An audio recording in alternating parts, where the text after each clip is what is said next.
Hello, everybody. Welcome to the debut podcast for Alien Propulsion Technology. I am Larry Langley, and this evening we are going to sail on the seas of uncertainty, and I am your captain. This evening, we have a very special guest as our guitar player, one of our most fabulous friend, great player, Rob LaRocca. Rob, how are you this evening? Hey, doing great. Great, Larry. Great to hear you. Great to be here. Thanks for agreeing to interview me. Awesome, Rob. Well, thanks for joining us this evening. Really excited about this debut podcast, and let's go ahead and jump right into things. Tell us a little bit about Alien Propulsion Technology. How did it get started? Where did the name come from, and what are some of the goals for this musical project? Sure. Yeah, that's a great question. Alien Propulsion Technology, that was, of course, your name. Basically just hanging out together, myself and the esteemed Dr. Langley, or Longtree as we sometimes refer to him, depending on if we're in the completely in the APT Multiverse or not. And we just hanging out, having a good time, talking, having a few beers. And I think you might have either straight up suggested the name, or we were talking about some sort of conspiracy or cool stuff. And you said it, and I thought, man, that's a great name. And you agreed. So we had a name. And I think before that, we were actually considering resurrecting Ancestor. We were speaking with Brian Foster, the drummer from Ancestor, and we were thinking about trying to go back and get some bass lines added to some of the things that Denny had recorded with us. That didn't end up working out, so you and I were still pretty excited about playing, and we recorded some stuff that we sent back and forth, just some little demos. It seemed like it came out sounding pretty awesome. And of course, with Sean, you were able to recruit Sean, our drummer, and it just seemed like it kind of took off. I think it's because we both have this sort of appreciation of maybe like the unknown, and that's sort of there's this underlying energy to APT, and I feel like that's has a lot to do with it, or at least that's the way I see the genesis of it. Outstanding. Well, we had a question from one of the listeners that was looking at the debut single, Gorilla Wolf, which is available for download on the internet. And they had noticed that the project was recorded in multiple studios, including Azimuth Studios in Indianapolis, Congress House in Austin, Texas, and then, of course, Morris Sound in Tampa. So can you explain to the listener why there were multiple studios used in the project, and some of the challenges of doing this remotely? That's a good question, and I think somewhat there at the end of your question, you have the key to the answer, which is that, of course, you and I live in different states. At the time when we started the project, I was in Austin, you were in Indiana, or actually, I believe, were you still in Florida? South Florida. When we first started the project, Sean was in Indianapolis, I was in Naples, Florida, and you were in Austin, Texas. So there you go. It's the triangle, the giant Bermuda Triangle of APT. And yeah, just so because of that, and then you eventually moved to Indiana to help your mom, and to be on site there with Sean, so you guys can work together in your bands, Mercy Kill being one. And but because we're not in the studio, we're not there together, we had to find studio appointments, relative to where we lived. So I did manage to make it out there to Indianapolis for, I think, 2 days, and just kind of sat around and watched you guys record your parts for the bass and drums. And then, because I didn't have a really good rig, there wasn't anything available at the time to put down guitars. Plus, I wanted to track them separately anyway. Then we just went back to Austin to do that. That was just me in the studio with Andre, Dr. Dre, in Congress House Recording Studio. And then, of course, we, worked with the esteemed Morris Sound Studios. Tim, what am I talking about? Tim, Tom, sorry, Tom. Tom Morris, recorded. We did the tracking for the vocals there. I did it just by myself because, I guess, we couldn't really have everybody there because it's super expensive to fly everybody in. So I just did that stuff myself and then mixed it, mastered there at Morrisound as well. That's basically why, like you said, I mean, with us being remote from each other, that was our solution to the problem. And I think it worked out actually pretty well. Especially with the one thing I really love about that recording is the fact that we did get that beautiful chemistry between you and Sean, because you guys have played together for so long. That was the only thing that we could have been missing. If you guys weren't in the same room, I think that would have been one of the things that we might have missed. But we got that because you did record it at the same time. In fact, you even recorded your part twice, which was pretty awesome, and all in one shot too. So anybody that's listening to that, it's one take. I mean, it's not maybe the first take, but it's one take all the way through. I don't think there's any punch-ins or anything for the bass and drums. You get one performance. That's what you're listening to on that. It's pretty cool. Awesome. And for the listener that may not completely understand the process of cutting a single, so it was recorded in multiple studios. How were you able to bring all of that together at Morrisound and put this single out, which was known as Gorilla Wolf, was the debut single, and certainly has gotten some very fair review. How does that all happen? Can you explain that to the listeners? How you can take tracks that were recorded in multiple markets and bring them all together to make a song?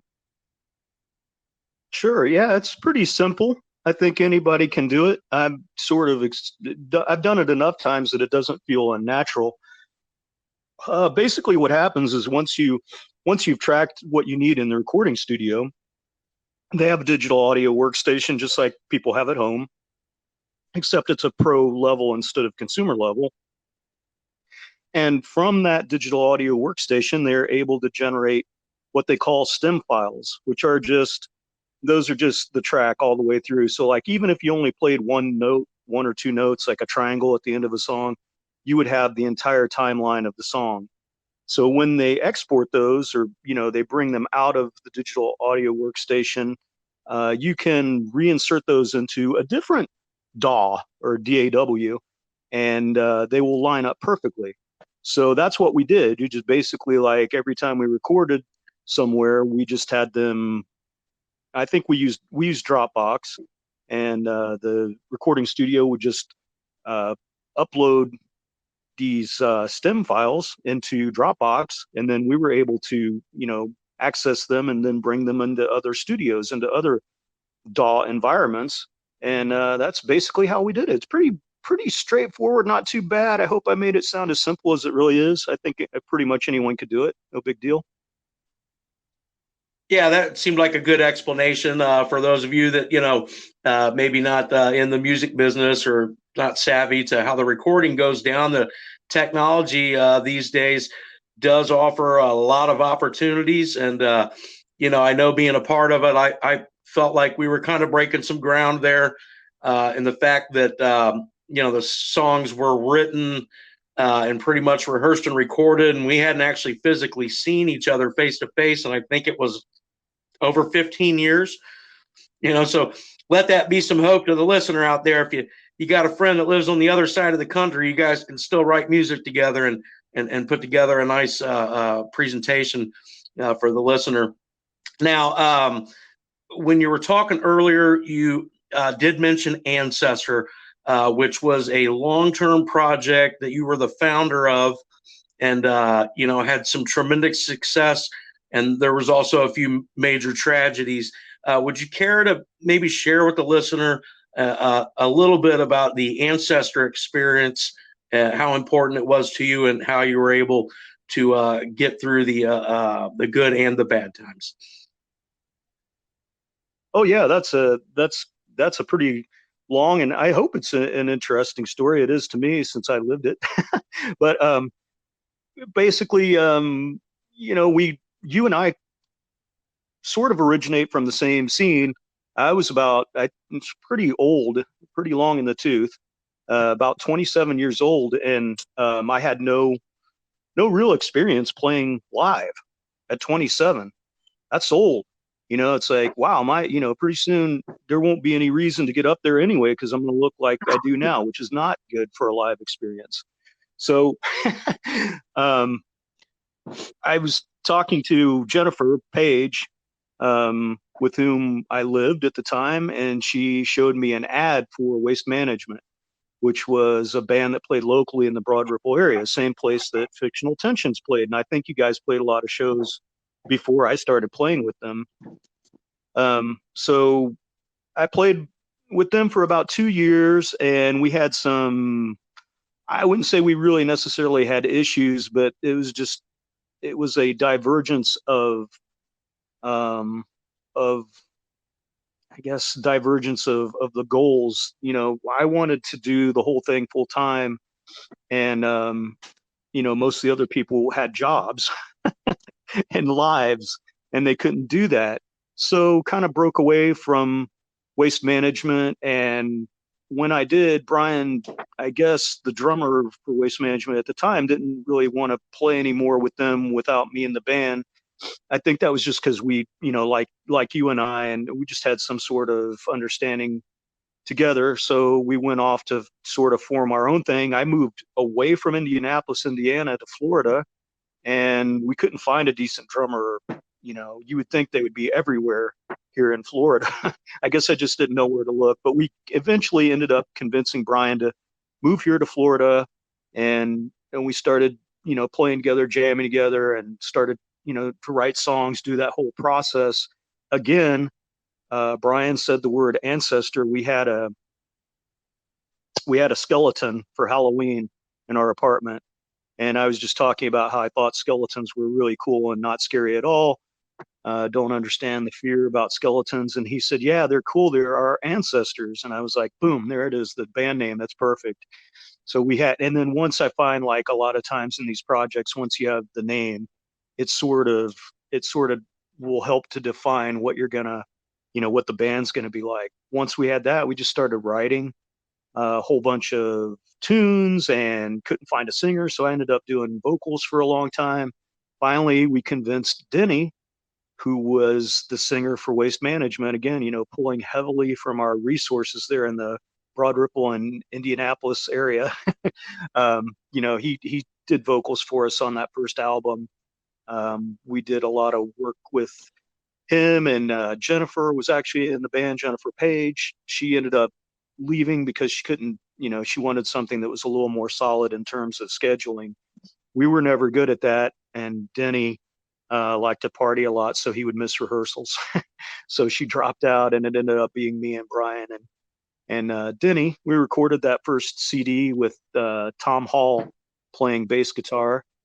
That went okay, and then we sort of stalled out. We didn't do too much, and after a while, I was kind of just of the opinion that I probably needed to move on, because I saw that same type of feeling of just, it's like, we have rehearsal, but unfortunately I can't make it because I got to take my girlfriend canoeing, or wish I could be there, but I decided I was going to get drunk and have sex with this chick instead. It's all about priorities, and you can totally understand that, but sometimes in the midst of understanding, you also have to act, because life slips away if you don't.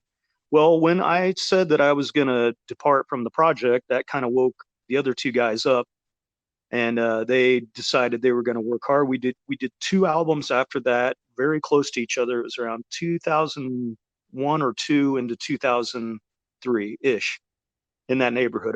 In about 1 year, we did 2 albums. So I did one with Brian, where Brian and I did vocals, and then we did another album. These were both at Morrisound, tracked and mixed and mastered everything at Morrisound.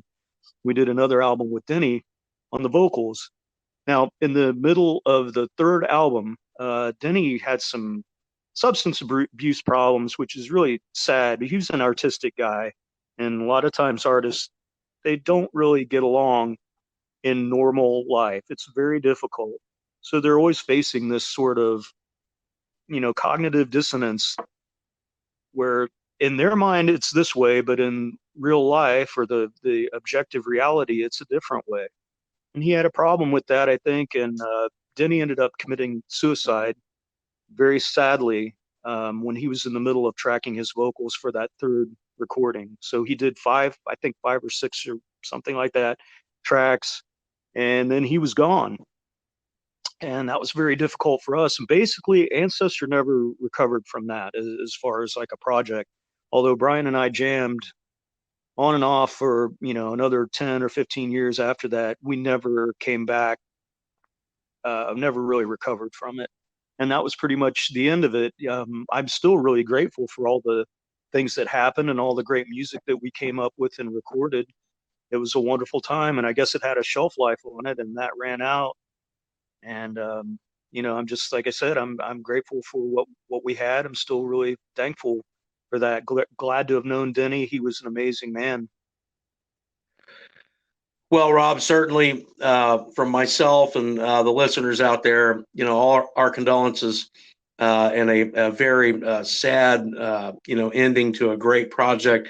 For those of you that are not familiar, the Ancestor albums are available, I believe, at bandcamp.com, if I remember correctly. And we have the self-titled first album, and then the second album, Return to Dust.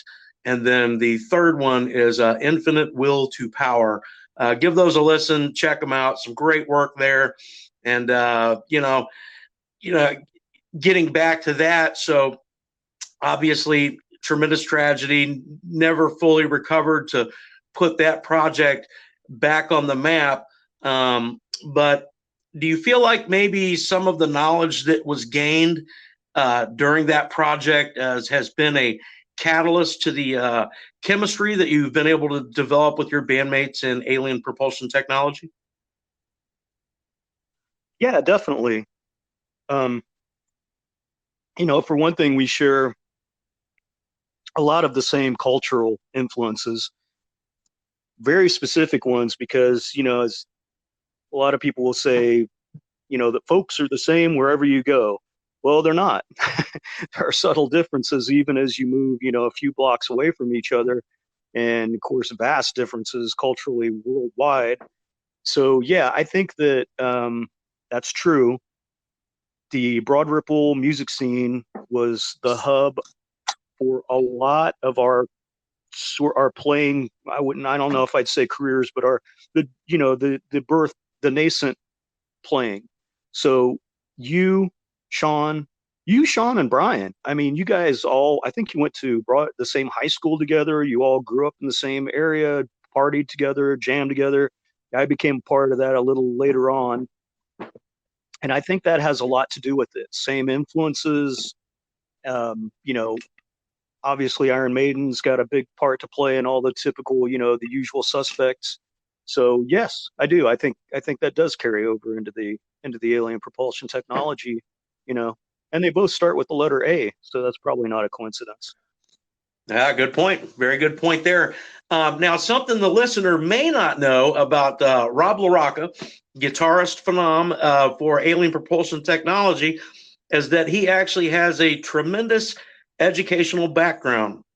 So, Rob, would you share with the listener a little bit about what you learned at school and what your accreditations are, which, I've explained it to a few people, and it always raises some eyebrows, the level of education that you bring to the table as a bandmate and a fine human being.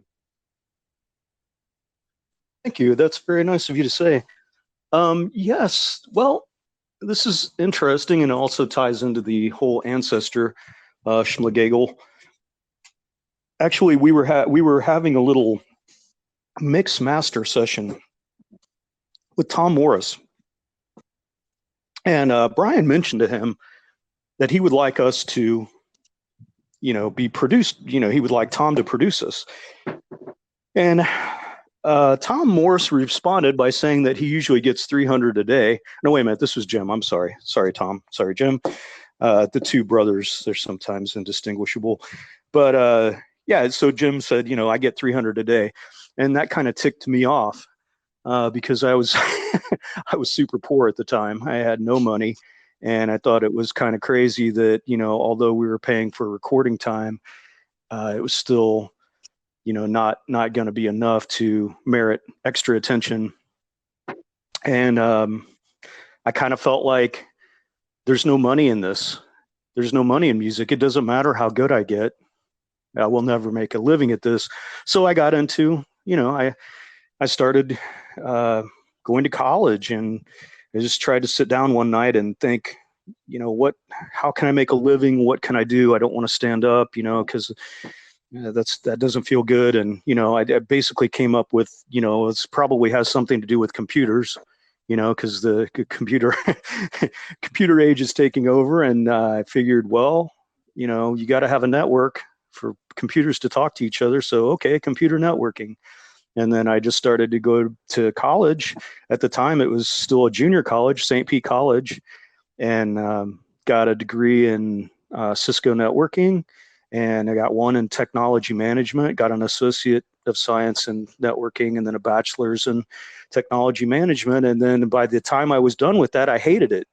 So I hated technology. I didn't want to see it again ever for the rest of my life, and was sick of dealing with the kind of personalities that are involved in that. And then I wanted to do something different. So I figured maybe I could write for a living. Maybe that would work. And so I did a master's degree at University of South Florida in mass communication. Is actually journalism and media studies.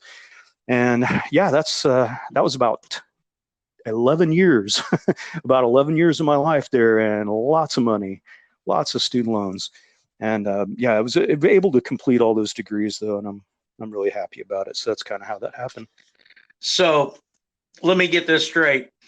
You bring into the table a master's degree, a bachelor's degree, and an associate's degree, all in different fields.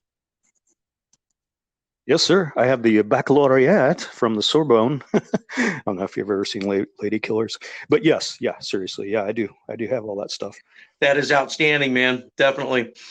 Well, that's kind of the basic questions that I had there. I did want to jump back to Ancestor real quick because I am privy to knowing that there's a new single in the works. So would you like to tell us a little bit about The Dream Witch? The Dream Witch. Well, yes, man, the Dream Witch. And, that being, you meant Alien Propulsion Technology. Yes, right? I did. Yep. Sorry if I didn't clarify there. Yes. No, yeah. So, yeah, we're going to do the next song. It's already written. It's beautiful. Dream Witch. It's about another 3 minutes and 30 seconds of pure sonic bliss. We went more along the lines of classic metal for this one, more influenced by 80s bands like Dokken and Dio. So people can look forward to that. I don't think anyone realized that maybe before they listen to this podcast, but it should come out pretty cool. Just, our love of those types of bands. And it's a good theme. It's based on a horrific nightmare that I had. And it fits in with the overall Alien Propulsion Technology theme, which I'm not sure if anybody really knows what that is yet. Well, that was actually going to be my next question. The name Alien Propulsion Technology brings lots of things to mind, but the first two singles, Gorilla Wolf and The Dream Witch, really don't necessarily parallel the band name, much more folklore style writing. So what is the idea behind that as the opening two tracks for the band? Yeah, that's a great question. And you would think, I know you're a comic book fan like I am, and I guess one of the things that I learned about storytelling when I was a kid, although I didn't realize I knew it until later, is how plot lines and how something can seem to be completely peripheral. Maybe it is. Maybe it is completely not included in an original storyline. But if you're a decent storyteller, you can weave that into the main plot line, into the multiverse, if you will. So when, our idea for how does Gorilla Wolf fit into this? Well, there's a little bit of ground to cover there. I think we're going to plan on calling our first album Morpheus Mortem 9. Is that true? Is that basically what we're using? Yeah, and the ultimate goal, I do believe, that the market has changed quite a bit. So obviously we've studied it and decided that it's best to release the songs one at a time, especially in the format, being recording remotely from different locations in the United States. And with the idea of releasing an EP with the first two songs under the title of Folklore as kind of a prequel to the meat and potatoes of the ideas, which would include songs like Morpheus Mortem 9, Not Evil Magic, and In the Sky. Right. Yeah, exactly. So Morpheus Mortem 9, that's the concept you came up with. That was actually a prison planet way out in the nether regions of space, orbiting a neutron star with the star's got a gravity field such that you can never, once you enter that orbit, you don't get out of it. So this maximum, if you think about maximum of all maximum securities of prisons and that type of environment, and then inside of Morpheus Mortem 9, we find that because of space requirements, we don't have a prison populace that's just like walking around in cells and, with yards and all that stuff. And by the way, my dad worked at a prison, so I have this kind of, having a pretty strong idea of what it is. But in this case, we have prisoners who are actually asleep, and they are able to serve their sentence that way. And even there's a few special surprises about that. Should I get into that part or not? Yes, please do enlighten the listener. Okay, so one of the ideas that we have about that part of the story is that when you're sleeping, actually, like the movie Inception, if you ever watch that, your time is compressed, so you experience a much longer period of time when you're dreaming or unconscious. Like if you've ever been knocked unconscious before or had a red out, I've had a red out a couple times when they cut off the blood to the carotid arteries, from the carotid arteries to the brain, and you will pass out, and it feels like a couple weeks or a month went by, and you wake up. It's a very strange feeling. So in this dream prison that they're in, this stasis, they're able to satisfy multiple life sentence requirements. This works out because instead of only being able to punish a person one life sentence, you can give them 4 or 5, and they'll be able to serve them out. And to them, it feels like it really is. Although on the outside, in our reality, time is going at the normal pace. So what happens is within these dreams, which are able to be monitored, the staff can actually monitor. We have Dr. Longtree and Dr. DAATH, which is my character, and then Sean as the what did we say he was going to be, the gatekeeper? I forget his title, exact Well, title. I think effectively, if I remember correctly, he was to be the warden.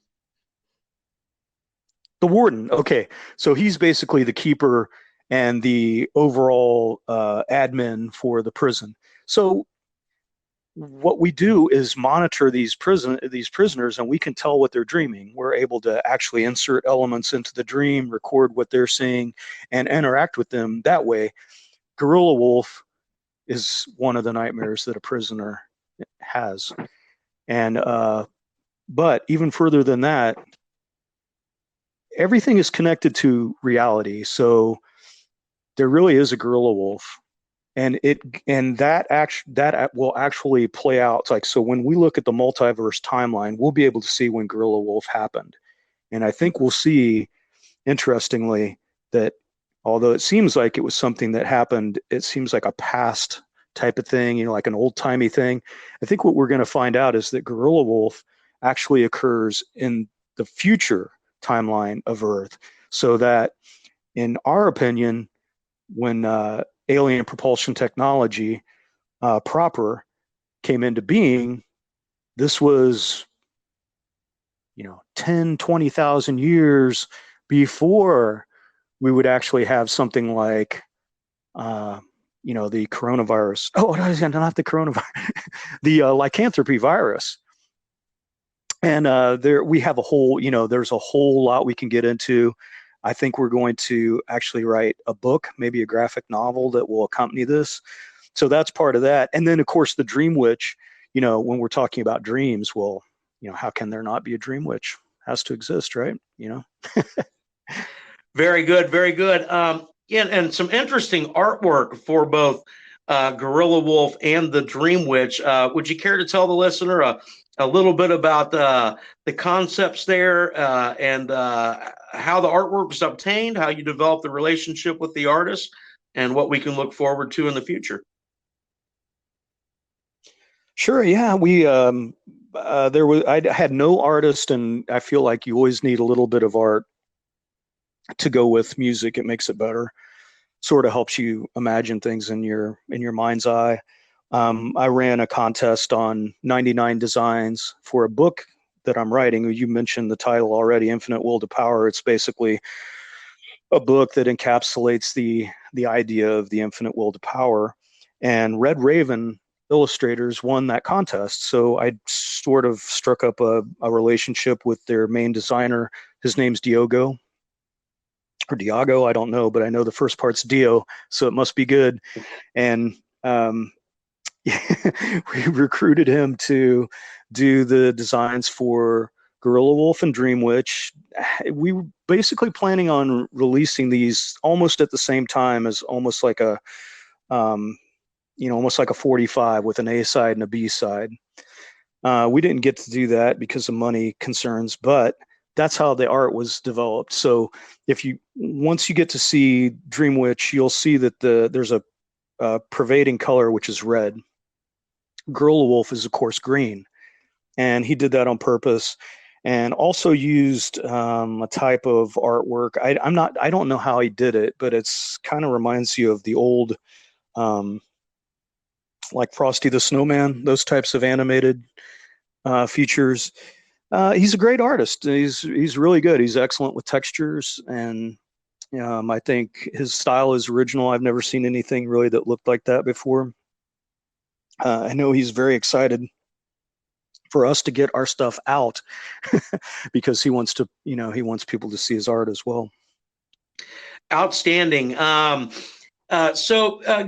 Going towards a more technical end, I know that last time we jammed together, you had brought over, if I remember correctly, I want to say it was an 8-string guitar known as a Klingarian Reaver. But tell the listener a little bit about the history of this guitar that you've managed to obtain. It's an interesting history, definitely. The Klingarian Reaver. It's a 7-string, and is constructed by a builder. I think his name is Alan Klingarian, and I think he's Scottish.